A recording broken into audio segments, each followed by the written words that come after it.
സ്നേഹാദരണീയരായ വിശ്വാസിനി സഹോദരങ്ങളെ, സർവലോക രക്ഷിതാവായ അല്ലാഹുവിന്റെ നിയമങ്ങളും നിർദ്ദേശങ്ങളും അന്ത്യപ്രവാചകൻ മുഹമ്മദ് മുസ്തഫ റസൂലുള്ളാഹി സ്വല്ലല്ലാഹു അലൈഹി വസല്ലമയുടെ ജീവിതചര്യകളും സ്വന്തം ജീവിതത്തിന്റെ എല്ലാ രംഗത്തും അല്ലാഹുവിനെ സ്നേഹിച്ചുകൊണ്ട് സ്വർഗം ആഗ്രഹിച്ചുകൊണ്ട് ജീവിതത്തിൽ പകർത്തണമേ എന്ന് ആദ്യമായി ഉണർത്തുകയാണ്, വസിയത്ത് ചെയ്യുകയാണ്. നമ്മളൊക്കെ ജീവിക്കുന്ന ഈ ലോകം എപ്പോഴും നശിക്കാവുന്ന ഒരു ലോകത്ത് ഏത് നിമിഷവും അവസാനിക്കാവുന്ന ഒരു ജീവിതവുമായി ജീവിച്ചുകൊണ്ടിരിക്കുന്നവരാണ് നമ്മളെല്ലാവരും. ഈ ലോകത്തുള്ള മനുഷ്യരാണെങ്കിലും മറ്റേത് സൃഷ്ടികളാണെങ്കിലും അതൊന്നും ശാശ്വതമല്ല എന്ന് നമ്മെ ചിന്തിപ്പിക്കുന്ന കാഴ്ചകളും വാർത്തകളുമാണ് ഇന്ന് ഈ സമൂഹത്തിന്റെ പല ഭാഗത്തു നിന്നും നമ്മൾ കേട്ടുകൊണ്ടിരിക്കുന്നത്. നമ്മളുടേതെന്ന് നമ്മൾ വിശ്വസിക്കുന്ന പലതും ഒരിക്കലും എന്നിൽ നിന്ന് അടർത്തി മാറ്റാൻ മറ്റൊരാൾക്കും സാധിക്കുകയില്ല എന്ന് നമ്മൾ വിശ്വസിക്കുന്ന പലതും വളരെ പെട്ടെന്ന് തന്നെ നമ്മിൽ നിന്ന് നഷ്ടപ്പെട്ടു പോകുന്ന കാഴ്ച നമ്മയൊക്കെ ഒരുപാട് ചിന്തിപ്പിക്കേണ്ടതുണ്ട്. ഇന്ന് നമ്മൾ കേട്ടുകൊണ്ടിരിക്കുന്ന പല മരണ വാർത്തകളും പല അനുഭവങ്ങളും എന്തിനാണ് റബ്ബ് നമ്മളെ കേൾപ്പിക്കുന്നത്? എനിക്ക് ആ വാർത്ത കേൾക്കണ്ടായിരുന്നു റബ്ബേ എന്ന് നമ്മൾ ആഗ്രഹിക്കുന്നുണ്ടെങ്കിലും നമ്മളെ കണ്ണുകളിലൂടെയും ചെവികളിലൂടെയും ആ വാർത്ത നമ്മളുടെ ഹൃദയത്തിൽ എത്തണം എന്ന് റബ്ബ് തീരുമാനിക്കാനുള്ള കാരണം ഓരോ വാർത്തകളെ കുറിച്ചും ഓരോ മരണത്തെ കുറിച്ചും നമ്മൾ ഒരുപാട് ചിന്തിക്കാൻ വേണ്ടി. ഇക്കഴിഞ്ഞ ആഴ്ചയിൽ മനസ്സിനെ ഏറെ നൊമ്പരപ്പെടുത്തുന്ന രണ്ട് വാർത്തകൾ ഈ സമൂഹത്തിനിടയിൽ പ്രചരിക്കുകയുണ്ടായി. അതിലൊന്ന്, 1000 പ്രതീക്ഷകളോടുകൂടി ജീവിതത്തിലേക്ക് കാലെടുത്തു വെക്കുന്ന 4 ആൺമക്കളെ ഒരു ഇശാ ജമാഅത്തായിട്ട് നമസ്കരിച്ച ഒരു വാപ്പാന്റെ മക്കളെ സുബ്ഹി ജമാഅത്തിലേക്ക് എത്തിക്കാൻ സാധ്യമാകാത്ത നിലക്ക് 4 ആൺമക്കളെയും പടച്ച റബ്ബ് കൊണ്ടുപോയ തിരിച്ചെടുത്ത കാഴ്ച. അല്ലാഹു ആ കുടുംബത്തിന് ക്ഷമിക്കാനുള്ള കഴിവും ഈ മരണത്തെ തൊട്ടുള്ള മറവിയോടെ ഇതിനേക്കാൾ അനുഗ്രഹീതമായ ഒരു ജീവിതം ആ കുടുംബത്തിന് അല്ലാഹു നൽകുമാറാകട്ടെ. മരണപ്പെട്ടു പോയ മക്കളുടെ കബർ ജീവിതം അല്ലാഹു ധന്യമാക്കുകയും നാളെ ആ മാതാപിതാക്കളെ സ്വീകരിക്കാൻ അല്ലാഹു സ്വർഗ കവാടത്തിൽ ആ മക്കൾക്ക് സ്ഥാനം നൽകുകയും ചെയ്യുമാറാകട്ടെ. നിമിഷ നേരം കൊണ്ടാണ് ഒരു മനുഷ്യന്റെ ജീവിതം, അവന്റെ സ്വപ്നങ്ങൾ, അവൻ നെയ്തുകൂട്ടിയിരിക്കുന്ന അവന്റെ പലതും നഷ്ടപ്പെട്ടുകൊണ്ടിരിക്കുന്നത്. 2 ദിവസങ്ങൾക്ക് ശേഷം വീണ്ടും നമ്മൾ കേട്ടു, എന്തൊക്കെയോ ബാധ്യതകളുമായി പ്രവാസ ലോകത്തെത്തിയ ഒരു ചെറുപ്പക്കാരൻ അവനവന്റെ ത്യാഗവും സങ്കടവും ഉപയോഗിച്ച് ഒരു സ്ഥാപനം തുടങ്ങി, പ്രതീക്ഷയോടുകൂടി അതിൽ മുൻപോട്ട് പോയി. നാട്ടിൽ രക്ഷിതാവിനെ കാണാൻ വേണ്ടി നാട്ടിലേക്ക് പുറപ്പെട്ട സമയത്ത് ആ മനുഷ്യന്റെ വണ്ടിയെടുത്ത മറ്റൊരു വ്യക്തി ആ വണ്ടിയിടിച്ച് മറ്റൊരാൾ മരണപ്പെടുകയും ഇന്നേക്ക് മുഴുവൻ സ്വത്തുക്കൾ വിറ്റ് കേസ് നടത്തിയിട്ടും അവസാനം കിടപ്പാടം പോലും നഷ്ടപ്പെട്ട് തെരുവിലേക്ക് ഇറങ്ങേണ്ട ഗതികോടും നമ്മൾ കേൾക്കുകയുണ്ടായി. മനുഷ്യരെ എല്ലാം തകരാൻ നിമിഷം മതി. അല്ലാഹു വിശുദ്ധ ഖുർആനിലൂടെ പഠിപ്പിച്ചതുപോലെ അൽ മാലു വൽ ബനൂന സീനത്തുൽ ഹയാത്തി ദുനിയ, പണവും മക്കളും ഒക്കെ ദുനിയാവിൽ ഒരു അലങ്കാരം മാത്രമാണ്. റോഡ് വക്കുകളിൽ തെളിഞ്ഞു നിൽക്കുന്ന ഒരു ബൾബ് ഒരാഴ്ച കൊണ്ട് കത്തിച്ചു വെച്ച് അത് തിരിച്ചെടുത്ത് മടക്കി വെച്ച് പെട്ടിയിൽ വെച്ച് പോകുന്ന ഒരു ബൾബിന്റെ ആയുസ് പോലും നമ്മൾക്കില്ല, നമ്മളെ സ്വപ്നങ്ങൾക്കില്ല.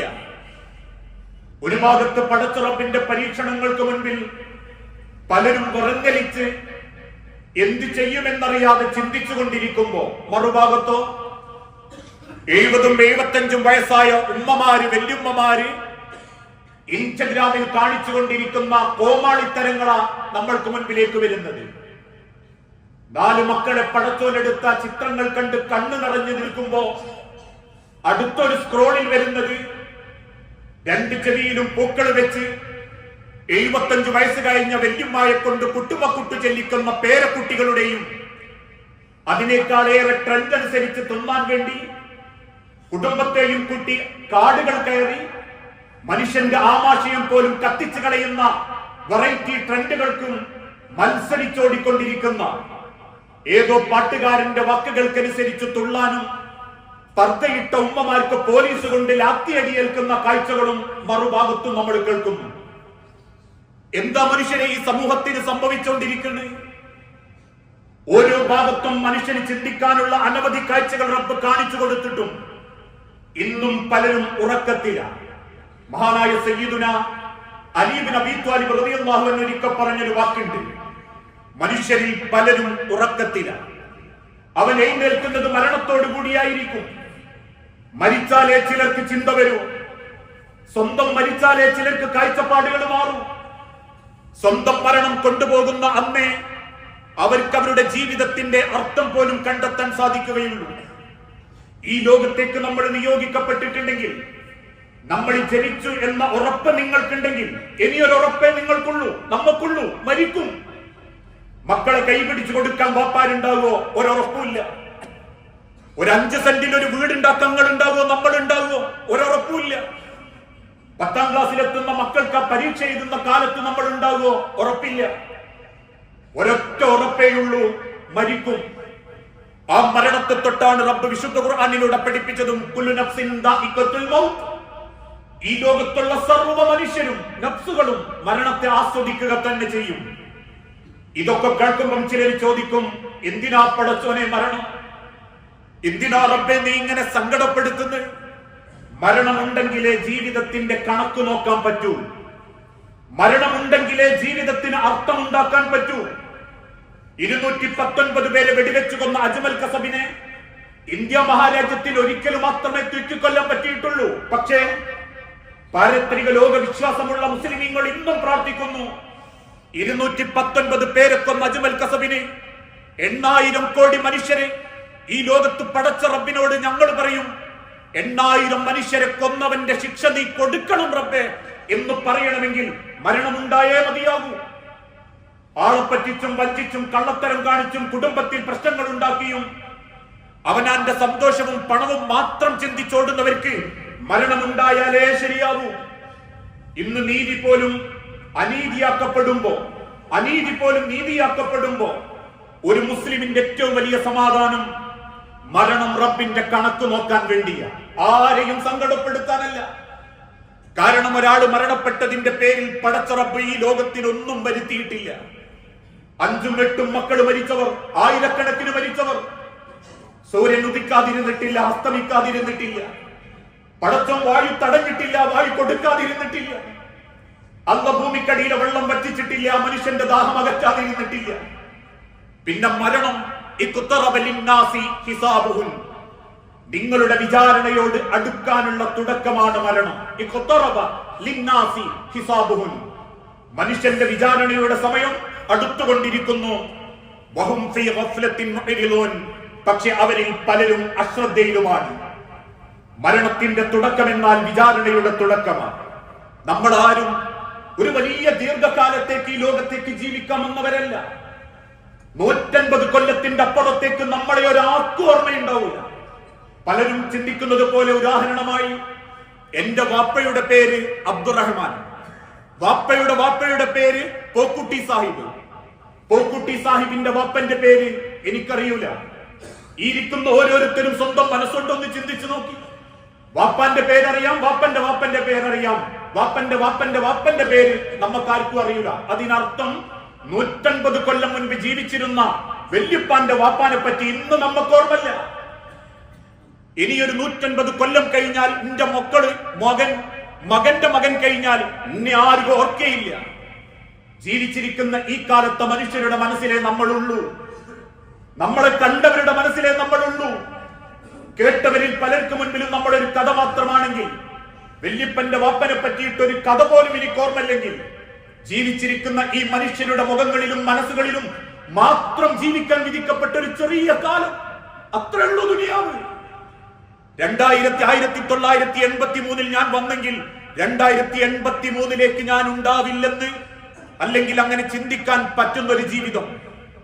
അതുകൊണ്ട് റബ്ബ് പഠിപ്പിച്ചതും മാലി വലി ദുനിയ, ദുനിയാവും ഞാനും തമ്മിലുള്ള അടയാളം. ഇന്നമാ അന ഖറാഖിബുൻ ഇസ്തളല്ല തഹ്ത ഷജറതി, യാത്രക്കിടയിൽ പടച്ച റബ്ബ് ഒരു മരത്തിന്റെ താഴെ വിശ്രമിക്കാൻ അല്പം അവസരം തന്നു. അതാ ദുനിയാവ്. സുമ്മറാഹ, വിശ്രമെടുക്കും, വതറകഹ, ആ മരത്തെ വിട്ടു നടന്നു. ആ മരത്തിന്റെ ചുവട്ടിൽ ഇരുന്ന് വിശ്രമിക്കുന്ന നമ്മളെ വിശ്രമത്തിൽ നിന്നും പിടിച്ചടർത്തിക്കൊണ്ടുപോകാനും പടച്ചോന് പറ്റും.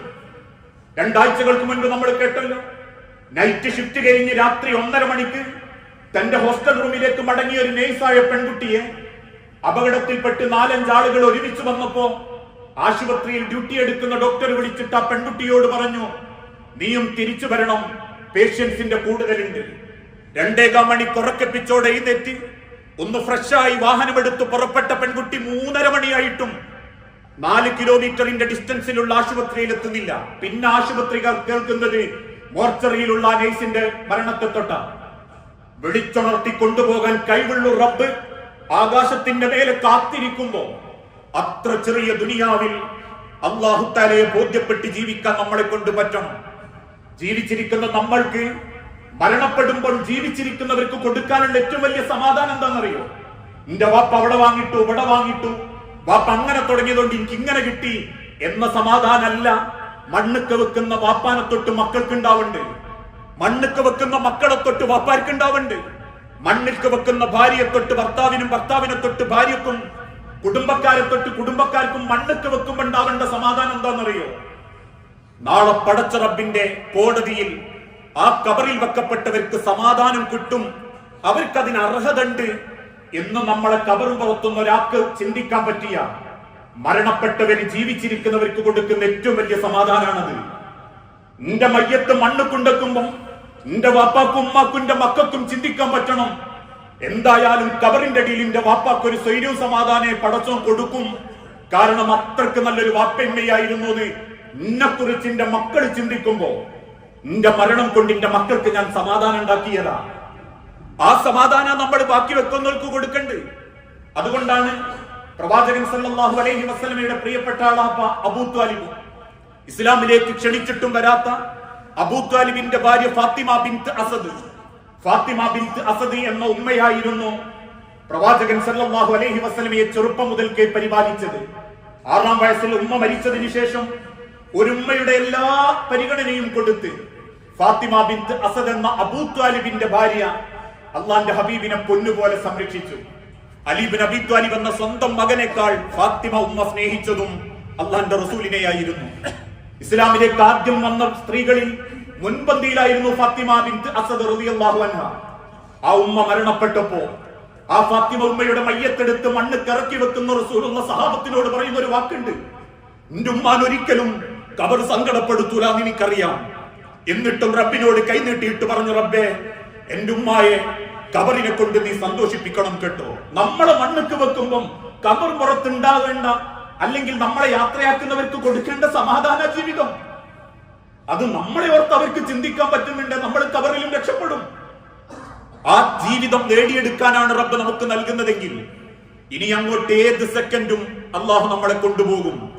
4 മക്കൾ ഒരു കുടുംബത്തിൽ നിന്ന് കൊണ്ടുപോകാൻ പടച്ചോന് പറ്റിയിട്ടുണ്ടെങ്കിൽ ഇന്നെ നമ്മളെയൊന്നും കൊണ്ടുപോകാൻ നമ്മളെ സ്വപ്നങ്ങളോ പ്രതീക്ഷകളോ ഒന്നും അള്ളാഹു ഒരിക്കലും പരിഗണിക്കുന്നില്ല. കാരണം അള്ളാഹു പഠിപ്പിച്ചതുപോലെ അള്ളാഹുവിന്റെ അവധി എത്തിയാൽ ആ സെക്കൻഡ് അള്ളാഹു തആല ഈ ലോകത്ത് നിന്ന് ഒന്നും പരിഗണിക്കാതെ അള്ളാന്റെ അരികിലേക്ക് നമ്മളെ തിരിച്ചു കൊണ്ടുപോകും. ആ സന്ദർഭത്തിൽ ക്ഷമിക്കാനും വേറൊന്നും നിങ്ങൾക്ക് ചെയ്യാനില്ലെന്നും അള്ളാന്റെ ഹബീബ് നബി തങ്ങൾ ഓർമ്മപ്പെടുത്തി. ക്ഷമയോടെ നമ്മൾ പലരും പറയുന്നത് പോലെ പറയാനും പ്രസംഗിക്കാനൊക്കെ എളുപ്പ, ജീവിതത്തിന്റെ നേരെ വരുമ്പോ അത് സ്വന്തം ജീവിതത്തിന്റെ നെഞ്ചിന്റെ അകത്തേക്ക് കൊണ്ടുവരാൻ അത്രയും ഈമാനിന്റെ കണികളുള്ളവർക്കേ സാധിക്കൂ. അതുകൊണ്ട് തന്നെയാണ് തിരുദൂതൻ പഠിപ്പിച്ചതും പരീക്ഷിക്കപ്പെട്ടവർക്ക് വേണ്ടി നിങ്ങൾ പ്രാർത്ഥിച്ചുകൊണ്ടിരിക്കണം. നിങ്ങൾക്ക് കിട്ടിയതിനേക്കാൾ ഏറെ നിങ്ങൾ ഓർക്കേണ്ടത് കിട്ടാത്തവന്റെ കണ്ണീരിനെ കുറിച്ച, ലഭിക്കാത്തവന്റെ വേദനയെ കുറിച്ച, എനിക്ക് ഇത്രയല്ലേ പടച്ചോൻ തന്നിട്ടുള്ളൂ എന്ന് ചിന്തിക്കുന്നതിനേക്കാൾ അപ്പുറം തന്നതല്ല തിരിച്ചെടുത്തവന്റെ വേദനയെ പറ്റി ചിന്തിച്ചാൽ നിങ്ങൾക്ക് അള്ളാഹുവിന്റെ തീരുമാനത്തെ ഒരുപാട് ക്ഷമയോടെ നേരിടാൻ സാധിക്കും. ആ ക്ഷമ നിങ്ങളുടെ ജീവിതത്തിലേക്ക് ഏറ്റെടുക്കുമ്പോഴാണ് നബി സല്ലല്ലാഹു അലൈഹി വസല്ലമ തങ്ങൾ ഓർമ്മപ്പെടുത്തിയതും ഇന്നലില്ലാഹി മാ അഖദ വമാ അഅത. മകൾ സൈനബ ബീവിയുടെ കുഞ്ഞിന് ശ്വാസം മുട്ടൽ കൊണ്ട് വെപ്രാളപ്പെടുന്നത് കണ്ടപ്പോ സൈനബ റളിയല്ലാഹു തആല അൻഹയെ നോക്കി സൈനബ ബീവിയോട് അല്ലാഹുവിന്റെ ഹബീബ നബി തങ്ങൾ പറയുന്ന ഒരു വാക്കുണ്ട്, ഇന്നലില്ലാഹി, ഇതെല്ലാം അല്ലാഹുവിന്റേതാണ് മോളെ, ഇതെല്ലാം റബ്ബ് തന്നതാ മോളെ. മാ അഖദ വമാ അഅത. അവൻ എടുക്കുന്നത് അവൻ തന്നതേ എടുക്കുന്നുള്ളൂ, അവൻ എടുത്തതെല്ലാം അവൻ തന്നത് തന്നെയാ. വകുല്ല ശൈഇൻ ഇൻദഹു മുസമ്മ. എല്ലാത്തിനും പടച്ചോന്റെ അടുത്തൊരു കണക്കുണ്ട് മോളെ. അള്ളാഹ് തന്നിട്ടുണ്ടെങ്കിൽ അത് അള്ളാഹുവിന് തിരിച്ചെടുക്കാനും അവകാശമുണ്ട്. ഇനി മരണപ്പെട്ടത് മക്കളാണെങ്കിൽ പോലും നബി തങ്ങൾ ഓർമ്മപ്പെടുത്തി, നാളെ റബ്ബിന്റെ സ്വർഗ കവാടത്തിൽ ആ മക്കൾ നിങ്ങളെ കാത്തിരിക്കും. എന്നും മദീനത്തെ പള്ളിയിൽ തന്റെ മകനോടൊപ്പം നമസ്കാരത്തിന് വരുന്ന ഒരു സ്വഹാബി അള്ളാന്റെ തിരുദൂതൻ ഒരിക്കൽ ചോദിച്ചു, നിനക്ക് അത്രക്ക് ഇഷ്ടമാണോ നിന്റെ കുഞ്ഞിനെ? ആ മനുഷ്യൻ പുഞ്ചിരിയോടെ പറഞ്ഞു, റസൂലേ, അള്ളാഹു നിങ്ങളെ സ്നേഹിക്കുന്നത് പോലെ ഞാൻ എന്റെ കുഞ്ഞിനെ സ്നേഹിക്കുന്നുണ്ട്. അല്പ ദിവസങ്ങൾക്ക് ശേഷം ആ മനുഷ്യനെ പള്ളിയിൽ കാണാതായപ്പോ വിവരങ്ങൾ അന്വേഷിച്ച റസൂലുള്ളാഹിക്ക് മറുപടി കിട്ടിയത് ആ കുഞ്ഞ് മരണപ്പെട്ടു എന്നുള്ളതാണ്. ആ വീട്ടിൽ കയറി ചെന്ന് കണ്ണു നിറഞ്ഞു നിൽക്കുന്ന പിതാവിനോട് റസൂലുള്ള ചോദിച്ചു, നാളെ റബ്ബിന്റെ സ്വർഗ കവാടത്തിൽ നിന്റെ കുഞ്ഞ് നിന്നെ സ്വീകരിക്കാനിരിക്കുന്നത് നീ ആഗ്രഹിക്കുന്നില്ലേ? ഉണ്ട് നബിയേ, എങ്കിൽ നീ സന്തോഷിക്കുക, ആ കുഞ്ഞ് നിന്നെ കാത്തിരിക്കുന്നുണ്ടാകും.